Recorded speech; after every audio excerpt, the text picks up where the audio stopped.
James Carter and Daniel Ruiz thought they were answering just another routine call, until the moment they stepped inside that decaying house and found themselves face to face with a darkness that had been festering for over a decade. The morning began quietly in Brookvale, the kind of small town where news rarely travelled beyond the local paper. The streets were still damp from a light rain, the sky overcast but calm. Most people were still inside, enjoying their Sunday routines. At the police station, officers sifted through routine calls, minor disputes, a noise complaint from the night before, until one call broke the monotony. The voice was low and unsteady, almost as though the caller was trying not to be overheard. They reported a smell coming from a house on the edge of town, a smell so strong it reached the sidewalk. They mentioned strange noises, something that sounded like scratching or dragging, before abruptly hanging up.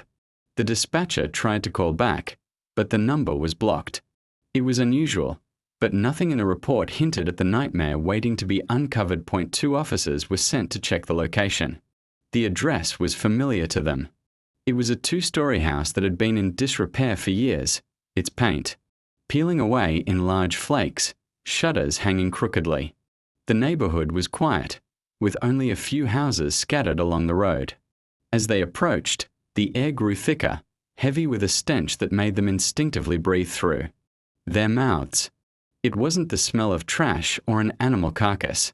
This was something more invasive, something that clung to the skin and seemed to lodge in the throat. The closer they got, the more it felt like the air itself resisted their presence. The front yard was overgrown, the grass high enough to hide discarded bottles and rusted tools. A chain-link fence sagged along one side, partially collapsed. The porch looked unstable, boards warped and cracked under the weight of age and neglect. As the officers stepped onto it, a deep creak cut through the silence, followed by the faint sound of something shifting inside the house. They froze for a moment, scanning the windows, but the panes were either covered in grime or blocked by thick curtains.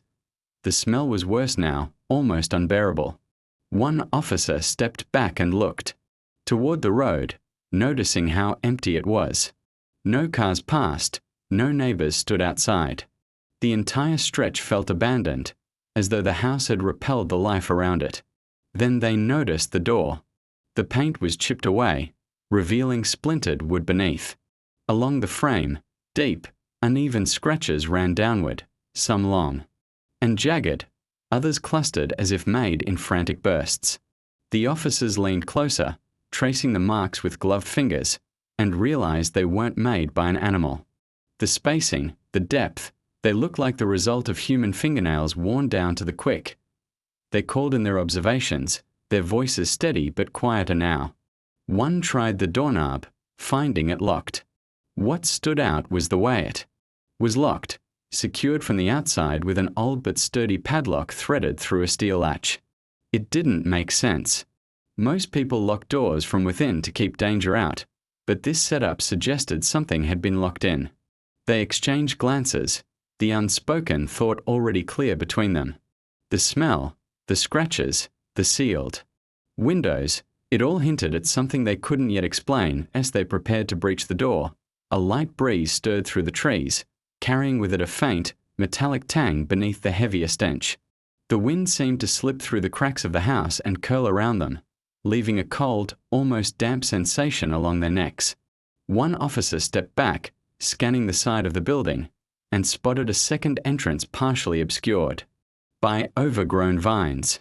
The door there was nailed shut. They returned to the front, tools in hand, knowing the moment they broke the lock, the mystery inside would be theirs to face. The final seconds before the breach were silent, the kind of silence that hums in the ears and presses in from all sides. And then, with a snap of metal and a sharp pull, the door swung inward.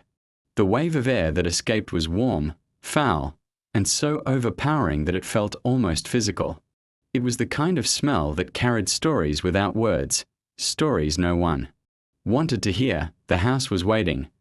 The first step inside was like crossing a threshold into another world, one that seemed suspended in time and untouched by sunlight.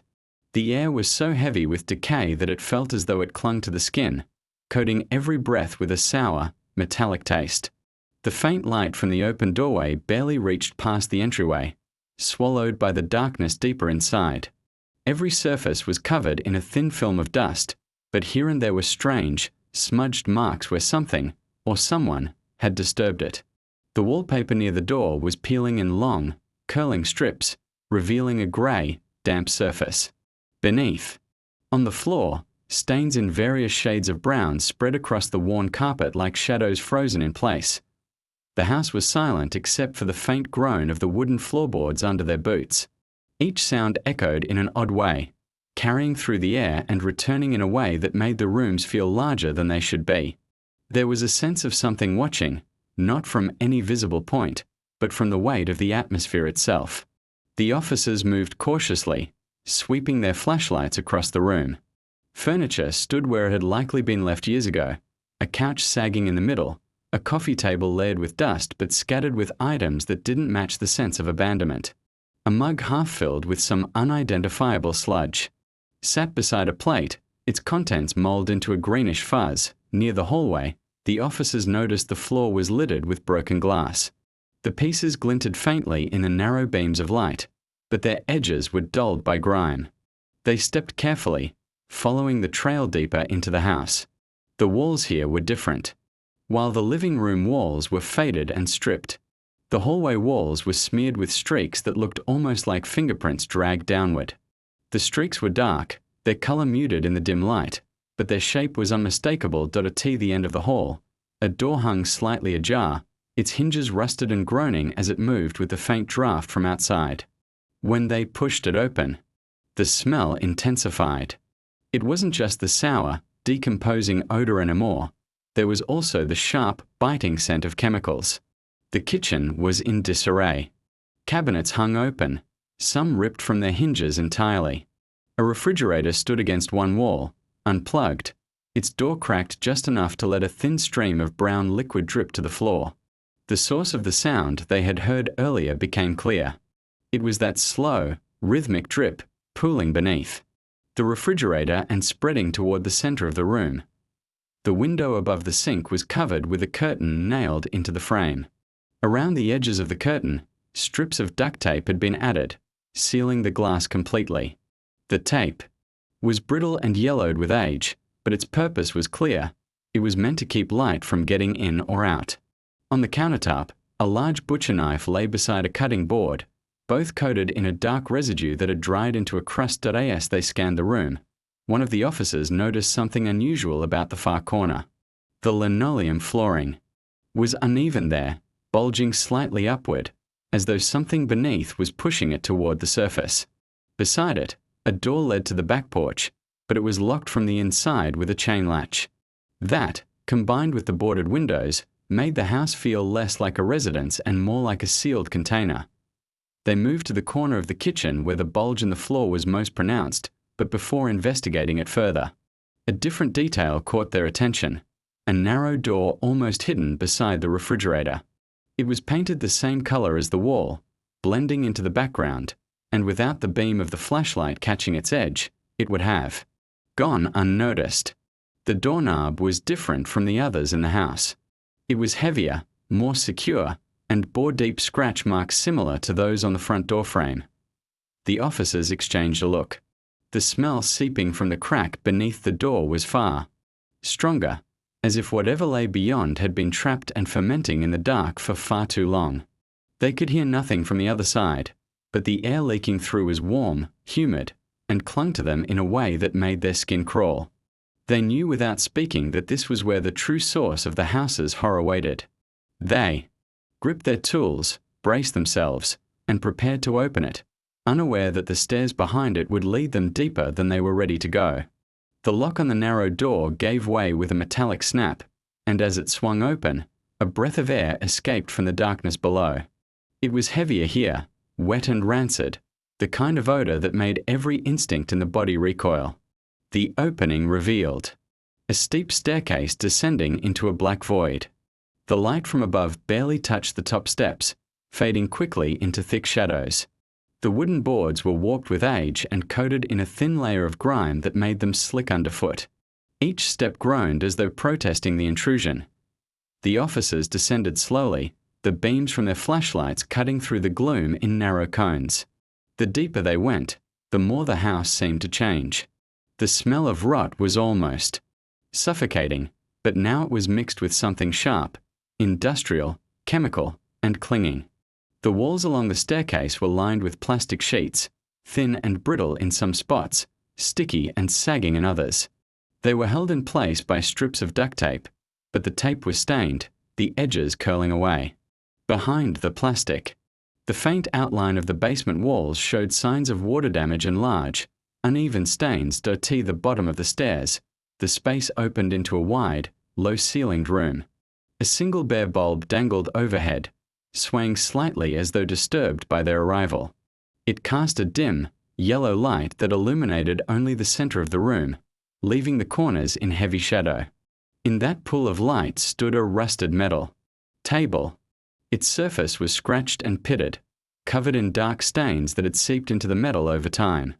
A collection of tools lay scattered across it, pliers, hooks, and objects whose original purpose was unrecognizable, their surfaces corroded and crusted. Around the room, the floor was uneven, patched in places with sheets of plywood that didn't match the original boards. Pools of water, or something thicker, had collected in dips in the floor, reflecting distorted fragments of the ceiling light. Against one wall, a set of metal shelves sagged under the weight of dozens of glass jars. The jars varied in size and shape, but each one was filled with a cloudy liquid. Inside, indistinct shapes floated, some small and unrecognizable, others disturbingly human in form. A curled finger, a lock of hair, a tooth suspended in amber murk. The walls were worse. The plastic sheeting continued here, but in certain areas. It had been peeled back, revealing what was pinned underneath. Photographs covered the exposed sections, grainy images of people in various settings. Each photograph had been marked with a large red X drawn across the face. Some XS were faded and smeared, as though they had been made years ago, while others looked fresh. The marker's ink still bold against the paper that in the far corner, partly hidden in shadow, sat a large metal cage. The bars were thick, but bent in places, warped inward. A single chain hung from the top, its end frayed and dangling just above the floor. The cage was empty, but inside, deep scratch marks crisscrossed the metal. The floor of the cage was layered with a mat of dried, dark residue that had cracked in places like parched earth. As they moved toward the cage, the air grew warmer, almost humid. The sensation was strange for a basement, and it brought with it an unpleasant realization. There was a source of heat nearby. In the corner beyond the cage, hidden behind a plywood panel, a faint sound pulsed in the quiet. It was slow and steady, almost like a heartbeat, but mechanical. The panel had been nailed into place, but thin gaps between the boards revealed a flicker of movement inside. The officers scanned the room again, their lights catching on a detail they had missed before. Above the table, scratched into the wooden beam that supported the ceiling, were a series of dates carved in uneven handwriting. Some were old, their edges softened by time, but the last one was recent, only a few weeks ago. The placement of these dates directly over the metal table gave the basement an even darker meaning. Every instinct urged them to leave, but they pushed forward, knowing that whatever was behind the nailed panel might explain everything. The nails squealed as they were pulled free, the sound sharp and grating in the stale air. The panel came loose, and the small space behind it was revealed. What they saw there made it clear that the basement was not the end of the house's secrets. It was only the beginning. Behind the loosened panel was a narrow passageway, its walls lined with the same brittle plastic that covered the rest of the basement.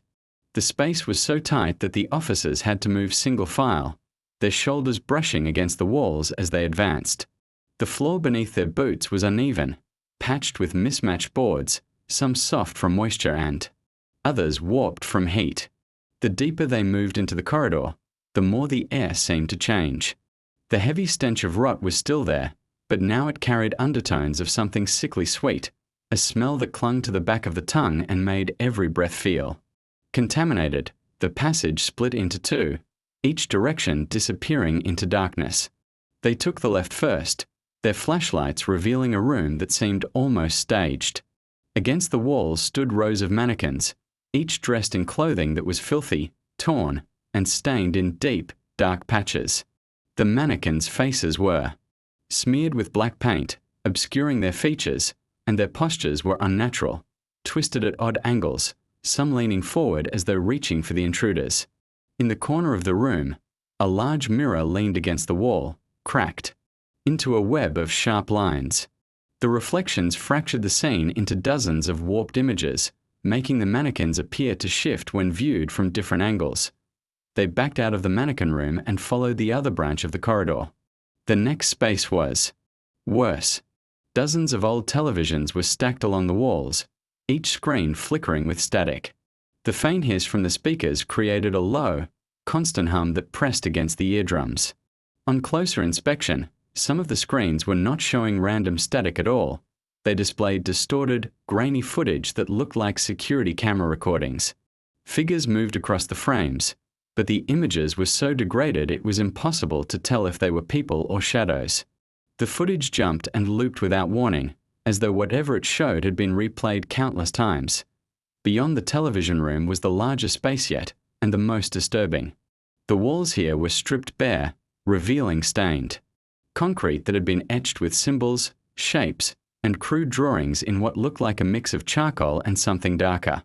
In the center of the room were several large metal tubs filled with a thick, black liquid. The surface of the liquid was still, but as the officers approached, the beams of their flashlights revealed faint, indistinct shapes submerged just below. The smell rising from the tubs was overpowering, a dense mix of chemicals and decomposition that made it difficult to breathe. Above the tubs, scrawled in jagged letters across the wall, was a phrase that seemed to dominate the room: "Not done yet." The words were uneven, almost frantically written, and the streaks of the substance used to write them had run down the wall, forming dried trails that reached the floor. A closer look at the ground revealed overlapping footprints, some small and bare, others larger and booted, all pressed into the grime and dried residue. The prints led in multiple directions, crisscrossing as though whoever had been here had paced back and forth repeatedly. In one corner of the room, partially obscured by shadows, was a collection of wooden crates stacked haphazardly. The sides of the crates were marked with dates, each one written in red paint. Some dates were faded, others fresh, but the order of them suggested they had been carefully recorded over time. One crate sat open, revealing a mess of fabric and personal items inside: worn shoes, a child's backpack, a watch with a cracked face. Every object felt deliberate, preserved not for sentiment, but for record-keeping. The officers moved cautiously toward the far end of the room where a heavy, bolted door stood. The bolts were rusted, but the door itself seemed newer than anything else in the basement. As they approached, the sound of faint scraping came from the other side. It was slow, irregular, and far enough away that it was difficult to place.